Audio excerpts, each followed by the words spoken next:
Hello my dear students, मैं जहांगीर आलम। आप सभी जानते हैं कि 12वीं का रसायन शास्त्र का जो छठा चैप्टर है, जिसका नाम the principle and process of extraction of element है, यानी कि तत्वों के निष्कर्षण के सिद्धांत एवं प्रक्रम, ये चालू हो चुका है। तो दोस्तों, इसका भाग 1 आप लोगों को प्रोवाइड कराया जा चुका है। अगर आप नहीं देखे हैं तो उस वीडियो को ज़रूर देख लें। मेरे डिस्क्रिप्शन में जाएँ, वहाँ लिंक दिया होगा, उस लिंक में जाएँ और उस वीडियो को देखें। तो दोस्तों, आज मैं भाग 2 स्टार्ट कर रहा हूँ। तो दोस्तों, भाग 2 का सबसे पहला पॉइंट है धातु कर्म। इससे पहले मैं भाग 2 स्टार्ट करूँ, मैं भाग 1 का जो कुछ टॉपिक था उसको मैं रिवाइज करा दे रहा हूँ, ताकि कुछ तरोताज़ा हो जाए और ये जो टॉपिक है, यानी कि यहाँ पे जो भी आपको पॉइंट मिल रहा है उसमें कोई दिक्कत ना हो। तो हमने वहाँ क्या क्या पढ़ा था? तो हमने वहाँ पढ़ा था कि तत्व जो है 2 अवस्थाओं में पाया जाता है, एक मुक्त अवस्था में, एक संयुक्त अवस्था में। मुक्त अवस्था में वे तत्व होते हैं जो किसी से क्रिया नहीं करते। जो क्रिया नहीं करेंगे वो जाहिर सी बात है किसी से संयोग नहीं करेंगे, तो वो मुक्त अवस्था में होगा। और संयुक्त अवस्था में वैसे तत्व जो मतलब दूसरे से क्रिया करते हैं, यानी क्रियाशील होते हैं, तो क्रिया करेंगे तो जाहिर सी बात है कि दूसरे से लिंकेज बनाएंगे, हम बॉन्ड बनाएंगे, तो वो क्या होंगे? संयुक्त अवस्था में पाए जाएंगे। उसके बाद हम लोगों ने पढ़ा था कि जो संयुक्त अवस्था होता है 2 खंडों में बढ़ता है, खनिज एक और अयस्क। तो खनिज में हम लोग पढ़ा था कि धातु का परसेंटेज कम होता है, तो वहाँ हम लोग खनिज का इस्तेमाल अयस्क के वहाँ खनिज का इस्तेमाल हम लोग धातु कर्म में नहीं करते हैं, अयस्क का इस्तेमाल करते हैं। क्योंकि अयस्क में जो क्या कहने का मतलब जो धातु का परसेंटेज होता है दोस्तों, वहाँ अधिक होता है। तो वहाँ परसेंटेज अधिक होने के कारण वहाँ से निष्कर्षण जो होता है आसान होता है और कम खर्चीला होता है। इस कारण हम लोग अयस्क का इस्तेमाल करते हैं। और हमने पढ़ा था कि अयस्क में जो भी गंदगी होती है उसको हम लोग क्या कहते हैं? उसको हम लोग गैंग या मैट्रिक्स कहते हैं। उसके बाद हम लोगों ने पढ़ा था कि गंदगी को हटाने के लिए हम तीसरे पदार्थ का यूज करते हैं, तो यानी दूसरे पदार्थ का यूज करते हैं, उस अयस्क में डालते हैं। तो उस पदार्थ को दोस्तों हम लोग क्या कहते हैं? उस पदार्थ को ही फ्लक्स कहते हैं। फ्लक्स 2 प्रकार का होता है, अम्लीय फ्लक्स और क्षारीय फ्लक्स। अम्लीय फ्लक्स आपने पढ़ा था। उसके बाद हमने पढ़ा था कि जो भी मैट्रिक्स यानी कि जो भी गंदगी अशुद्धियाँ जिसको हम लोग गैंग कहते हैं, उससे फ्लक्स यानी हटाने के लिए जो उसमें डाला जाता है उसे संजोग करके एक तीसरे हल्के द्रवणशील पदार्थ का निर्माण करता है, जिसको हम लोग सेलेक्ट करते हैं। तो दोस्तों, इस भाग 2 का ये सबसे पहला टॉपिक जो है वह है मेटालॉर्गी, यानी कि धातु कर्म। तो धातु कर्म क्या है, इसके बारे में हम लोग पढ़ते हैं। तो धातु कर्म को देख के ही हम लोग को समझ में आ रहा है कि धातु प्राप्त करने के लिए जो जो कर्म हम करते हैं वही हमारा क्या कहलाता है? धातु कर्म कहलाता है। यानी कि धातु कर्म में जिस विधियों का यूज करते हैं, यानी कि जिस विधि या विधियों द्वारा कोई भी विधि हम प्रोसेस में ला रहे हैं, जिस विधियों के द्वारा हम धातु को क्या कर लें कि अयस्क से निकाल लें और निकाल के उसका शोधन कर लें, वही क्या कहलाता है? धातु कर्म कहलाता है। तो जिस विधि या विधियों द्वारा धातु का निष्कर्षण यानी धातु को निकालना और निकाल के उसका क्या करना? शुद्धिकरण करना, प्यूरिफिकेशन करना, उसे ही हम क्या कहते हैं? धातु कर्म कहते हैं। दोस्तों, धातु कर्म में क्या होता है कि 3 पदें होती हैं। धातु कर्म में 3 पदें होती हैं, 3 पदें होती है। ठीक है, अब कौन कौन सी? तो ये सभी आप लोग पढ़े हैं, 10th का ही है, कोई भाष टॉपिक नहीं है, कोई ज़्यादा कठिन टॉपिक नहीं है ये। आप सभी जानते हैं कि धातु कर्म में 3 पदें इस्तेमाल होती है। और मैं आप लोगों को बता देना चाहता हूँ कि धातु कर्म में, यानी कि आपको अगर धातु निकालना है, धातु कहीं से लेना है, निकालना है, तो आप बताइए खनिज का इस्तेमाल कीजिएगा कि अयस्क का इस्तेमाल कीजिएगा? तो मैंने आपको बताया था कि अयस्क में परसेंटेज धातु का अधिक होता है, तो हम खनिज का इस्तेमाल नहीं करते हैं। किसका इस्तेमाल करते हैं? अयस्क का। तो सबसे पहले हम क्या करते हैं? धातु कर्म में अयस्क लेते हैं। तो अयस्क हम जो ले लिए, तो अयस्क में जाहिर सी बात है कि वो अयस्क जो होता है वो प्योर नहीं होता है, अयस्क में गंदगी होती है। तो जो अयस्क में गंदगी होती है तो उसका हम लोग सांद्रण करते हैं। क्या करते हैं? अयस्क का सांद्रण करते हैं। तो अयस्क का सांद्रण का मतलब क्या हुआ? इंग्लिश में लिख देते हैं कंसंट्रेशन ऑफ द ओर। तो कहने का मतलब कि हमको धातु कर्म में, यानी कि अगर धातु का निष्कर्षण करना है तो अयस्क लेंगे, और अयस्क में भी गंदगी होती है। तो जो गंदगी होती है, यानी कि धूल कण, मिट्टी कण, बालू कण, ये सभी होते हैं गंदगी के रूप में, तो इसको हटाना होता है। तो इसको हटाने के लिए हम क्या करते हैं? उसको हटाने की जो विधि है उसी को हम लोग कहते हैं अयस्क का सांद्रण। तो अयस्क का सबसे पहले हमको क्या करना है? सांद्रण करना है। ध्यान रहे, धातु कर्म में हमको सबसे पहले क्या करना है? अयस्क लेना है, और फिर अयस्क जो है, अयस्क में जो गंदगी उसको हटा लिया। अब हमारा क्या हो गया? अयस्क मिल गया। तो जो अयस्क मिला, ठीक है, तो उस अयस्क से हमको क्या करना है? धातु निकालना है। ठीक है, जैसे मान लीजिए कि लोहे का अयस्क होता है Fe2O3, यानी इसको बोलते हैं हेमेटाइट। यानी हमारा अयस्क मिल गया, अयस्क से हमने क्या किया? इससे गंदगी को हटा लिया, तो ये हमारा शुद्ध अयस्क है। अब यहाँ से हमको अगर धातु प्राप्त करना हो तो क्या करेंगे? ऑक्सीजन को हटाएंगे। तो कहने का मतलब यहाँ से हमको क्या करना होगा? धातु निकालना होगा। यानी कि धातु का निष्कर्षण करना पड़ेगा, निष्कर्षण करना पड़ेगा। तो मैंने क्या किया, पहले अयस्क लिया, अयस्क में जो गंदगी थी उसको हटा लिया, ठीक है, जो भी मिट्टी बालू के कण थे उसको हटा लिया अयस्क का सांद्रण करके, ठीक है ना। अब उसके बाद हमारा अयस्क शुद्ध हुआ, तो उसमें देख रहे हैं हम क्या, एक एग्जांपल लेके मैं बता रहा हूँ, हेमेटाइट का, इससे लोहे का निष्कर्षण किया जाता है। तो यहाँ पे ऑक्सीजन क्या एक्स्ट्रा है, यहाँ से हमको क्या प्राप्त करना है, धातु प्राप्त करना है, लोहा। तो इसको क्या करेंगे, लोहा का निष्कासन करेंगे, हटाएंगे यहाँ से। तो सबसे पहले क्या करते हैं, धातु का निष्कर्षण करते हैं, यानी कि दूसरा प्रोसेस है। अब हमारा जो धातु मिल गया, 3 नंबर जो धातु मिल गया, वो धातु प्योर नहीं है, इम्प्योर है, शुद्ध नहीं है, क्या है, अशुद्ध है। तो उस धातु को हम क्या करते हैं, शुद्ध करते हैं। तो धातु का शोधन करते हैं, क्या करते हैं, धातु का शोधन। तो उसके बाद हमारा धातु प्राप्त हो जाता है। तो इस प्रकार क्या हुआ, धातु कर्म, यानी कि ये सभी प्रोसेस क्या थे, धातु के कर्म में सहायक हैं। तो धातु कर्म करने में हमको क्या क्या, किन किन पदों का इस्तेमाल करना है, सबसे पहले अयस्क लेना है, अयस्क का सांद्रण करेंगे, फिर अयस्क शुद्ध हो जाएगा, फिर अयस्क से धातु निकालेंगे, फिर धातु निकल जाने के बाद अब उसमें जो अशुद्धियाँ होगी, उस धातु में जो मतलब जो भी अशुद्धियाँ, उस धातु को हटाएंगे, यानी कि धातु का शोधन करेंगे। इस प्रकार ये धातु कर्म के 3 पद हैं। अब दोस्तों अयस्क के सांद्रण की भी कई सारी विधियाँ हैं, धातु के निष्कर्षण की भी कई सारी विधियाँ, धातु के शोधन की भी कई सारी विधियाँ हैं। तो बारी बारी से हम लोग सबको देख लेते हैं, बारी बारी से हम लोग सबको पढ़ लेंगे। तो सबसे पहले हम लोग अयस्क के सांद्रण की कुछ विधियों का वर्णन करते हैं। तो पहले दोस्तों इसको आप लोग उतार लीजिए। तो दोस्तों अयस्क के सांद्रण का मतलब क्या होता है कि जो अयस्क में गंदगियाँ हैं उनको क्या करना, दूर करना।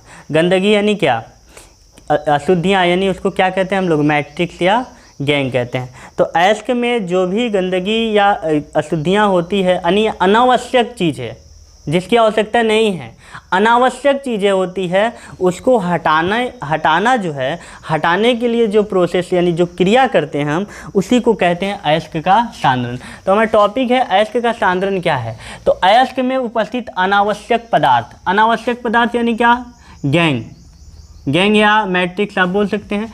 अनावश्यक पदार्थ को विस्थापित कर, यानी कि हटाकर शुद्ध अयस्क प्राप्तिकरण, यानी कि अयस्क को क्या करना, शुद्ध करना। अयस्क में जो भी अनावश्यक चीज़ें हैं, अयस्क में जो भी अशुद्धियाँ हैं, उसको विस्थापित कर, हटाकर अयस्क का शुद्धिकरण, यानी अयस्क का प्राप्तिकरण, शुद्ध अयस्क का प्राप्तिकरण क्या कहलाता है, अयस्क का सांद्रण कहलाता है। अब अयस्क के सांद्रण की भी कई सारी विधियाँ हैं, अलग अलग विधियाँ हैं। एक है गुरुत्व पृथक्करण विधि, गुरुत्व पृथक्करण विधि यानी ग्रेविटी सेपरेशन मेथड। एक है चुंबकीय पृथक्करण विधि, यानी कि गुरुत्व पृथक्करण, चुंबकीय यानी कि magnetic separation, magnetic separation method, ठीक है। एक है झाग प्लोन विधि, इसको हम लोग फैन प्लोन विधि भी बोलते हैं दोस्तों, फ्रॉथ फ्लोएशन मेथड। और एक है निछालन यानी लीचिंग। तो दोस्तों हम लोग बारी बारी से गुरुत्व पृथक्करण, उसके बाद चुंबकीय पृथक्करण, झाग प्लोन विधि या निछालन, इस सब के बारे में बारी बारी से हम लोग जानते हैं। तो इसको आप लोग नोट कर लीजिए।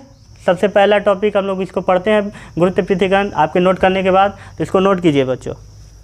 अयस्क के सांद्रण का सबसे पहला विधि गुरुत्व पृथक्करण विधि यानी ग्रेविटी सेपरेशन मेथड, इसके बारे में हम लोग जानते हैं। तो ये जो विधि है अयस्क के सांद्रण की, यह विधि जो है अयस्क और उसमें जो अशुद्धियाँ हैं उनके घनत्व के अंतर पे डिपेंड करता है। यानी कि जैसे मैं आप लोगों को एग्जांपल दे के बताना चाहूँगा कि अगर पानी में तेल मिलाना चाहें हम, पानी में तेल मिलाना चाहें हम, तो क्या मिलता है? तो हमारा जवाब होगा, अगर हम एक्सपेरिमेंट करके भी देखते हैं तो हमारा जवाब होता है कि तेल पानी के ऊपर तैरता रहता है। तो इसके पीछे कारण क्या होता है?